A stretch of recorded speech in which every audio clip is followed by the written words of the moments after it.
सांख्य दर्शन में जैसा कि हमने अब तक ये माना, ये देखा है कि सांख्य दर्शन दो मुख्य तत्वों को स्वीकार करके अग्रसर होता है, प्रकृति और पुरुष। प्रकृति के गुणों की हमने चर्चा की कि प्रकृति जो है वह अदृश्य है, स्वतंत्र है, स्वयंभू है, इस जगत का प्रथम तत्व है, आदि आदि। अब हमने देखा कि दर्शन का मुख्य आधार जो है वह तर्क है और किसी भी बात को सिद्ध करने के लिए तर्क की आवश्यकता पड़ती है। प्रकृति है और उसमें ये गुण विद्यमान हैं या वह ऐसी ऐसी है, इसकी चर्चा हमने की।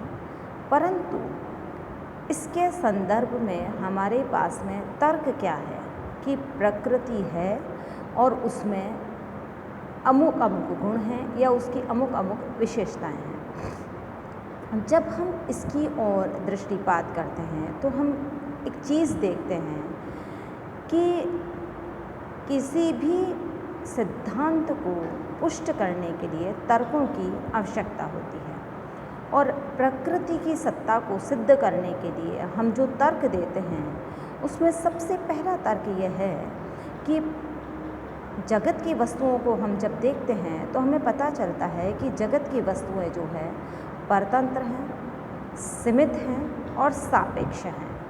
परतंत्र का अर्थ है कि वह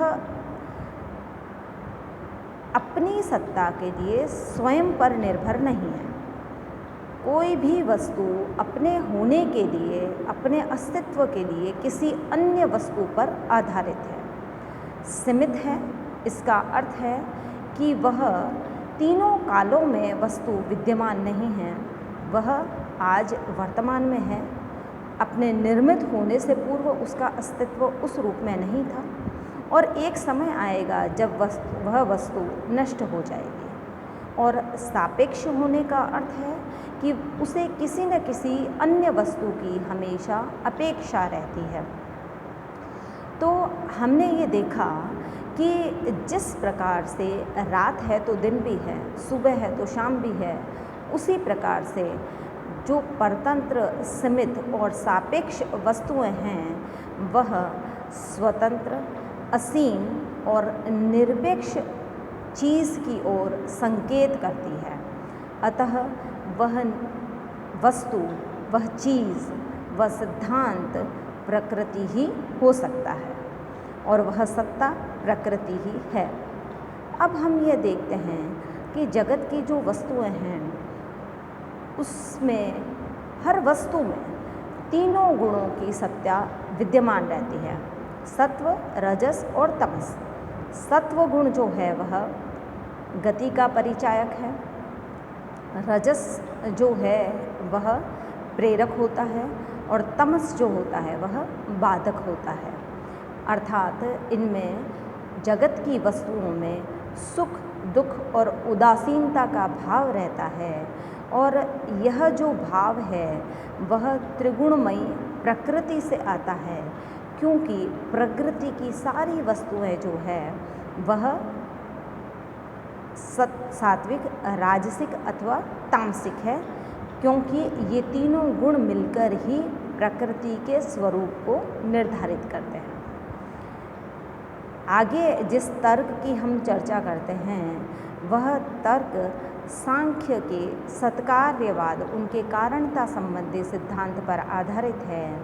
वह यह कि संसार की जो सारी वस्तुएं हैं वह कार्य हैं और जब वह कार्य हैं तो उनका कोई न कोई कारण अवश्य होना चाहिए, क्योंकि कार्य कारण का अकाट्य यह नियम है कि हमें कोई भी वस्तु जो कार्य रूप में सामने दिखाई देती है उसका कोई न कोई कारण अवश्य होता है। और सत्कार्यवाद यह मानता है कि जो कार्य है वह अपने कारण में अपनी अभिव्यक्ति से पूर्व विद्यमान रहता है। उसके उत्पन्न होने का अर्थ यह है, उसके कार्य रूप में परिणित होने का अर्थ यह है कि अब तक जो चीज़ अव्यक्त थी अब वह व्यक्त हो चुकी। आगे हम देखते हैं कि संसार की जो विभिन्न वस्तुएं हैं उनमें एक संगठन, एक एकता दिखाई देती है और यह संगठन और एकता भी मूल कारण प्रकृति की ओर संकेत करती है। अब जब हम विश्व को एक कार्य मानते हैं तो हम यह देखते हैं कि इसका कोई न कोई कारण अवश्य होना चाहिए, परंतु जब हम विश्व की विभिन्न वस्तुओं को देखते हैं तो एक वस्तु का कारण कुछ अन्य होता है और अन्य का कारण कुछ अन्य होता है। इस प्रकार अगर हम मूल कारण प्रकृति को नहीं मानते तो अनवस्था दोष उत्पन्न हो जाता है, क्योंकि कार्य कारण की जो श्रृंखला है इसका फिर कभी अंत ही नहीं होगा अगर हम मूल कारण प्रकृति को स्वीकार नहीं करते।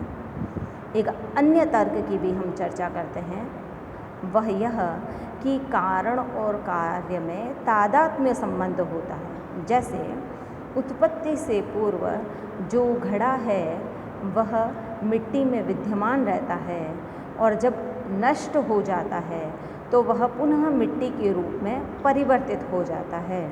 उसी प्रकार संसार की जो विभिन्न वस्तुएं हैं वह सत्व, रजस और तमस तीन गुणों से मिलकर बनी हैं और ये तीनों गुण जो हैं वह प्रकृति की, जगत की अन्यान्य वस्तुओं का निर्माण करते हैं और प्रलय अवस्था में सारी वस्तुएं प्रकृति में ही लीन हो जाती है।